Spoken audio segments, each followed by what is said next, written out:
श्रोते हो नमस्कार. आरोग्यम धनसंपदा या कार्यक्रमात आज आपण ऐकणार आहोत निरोगी डोळे आनंदी जीवन याविषयी डॉक्टर रागिणी पारेख यांनी दिलेल्या माहितीचा भाग चौथा आणि शेवटचा. श्रोते हो नमस्कार. आपले जे 5 इंद्रिय आहेत, त्यात सर्वात महत्त्वाचे आपले डोळे आहेत. एक क्षण जर डोळे बंद केले, तर आपल्याला त्याचं महत्त्व कळेल. तर डोळ्याचं आरोग्य कसं ठेवायचं आणि ते का ठेवायचं, ते फारच महत्त्वाचं आहे.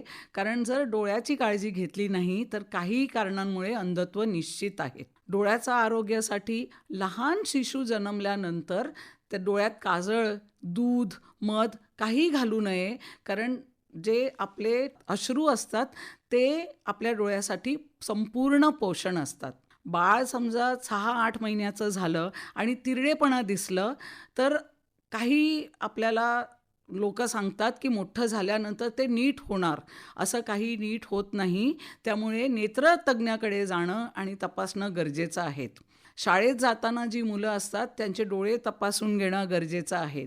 40 वर्षानंतर जवळचा चष्मा जेव्हा लागतो, तेव्हा मधुमेह असेल किंवा ब्लड प्रेशर असेल किंवा डोळ्याचा नंबर असेल, नेत्रपटल असेल, काचबिंदू आहे, तर त्याच्यासाठी डोळे तपासणं गरजेचं आहे. डोळ्याचा आरोग्यासाठी आपला जो आहार आहे, तो सात्विक आहार आपण पालेभाज्या, कडधान्य, दूध, दही किंवा आपण जे साधा भारतीय आहार आहे ते फार महत्त्वाचं आहे. साखर आणि तेलचं प्रमाण कमी जर केलं तर आपले डोळे चांगले राहतील. चष्मा जर असेल तर चष्मा लावणं गरजेचं आहे.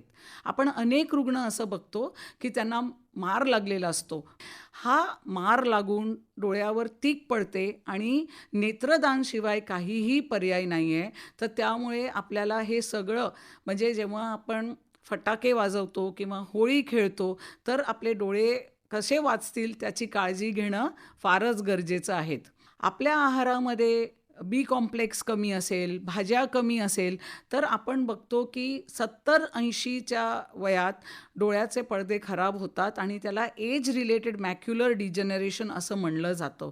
आणि काही वेळेस दृष्टी कमी होते आणि अनेक इंजेक्शन घ्यावे लागतात.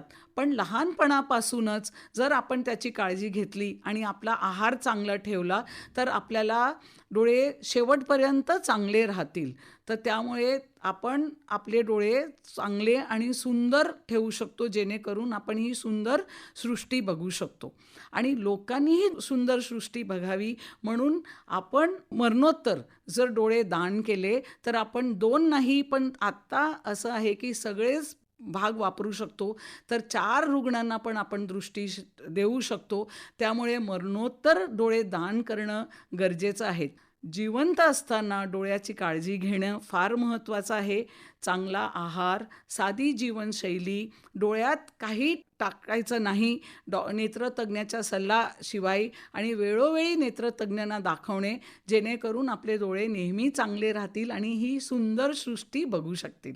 श्रोते हो, आत्ताच आपण निरोगी डोळे आनंदी जीवन याविषयी डॉक्टर रागिणी पारेख यांनी दिलेल्या माहितीचा भाग चौथा आणि शेवटचा ऐकलात.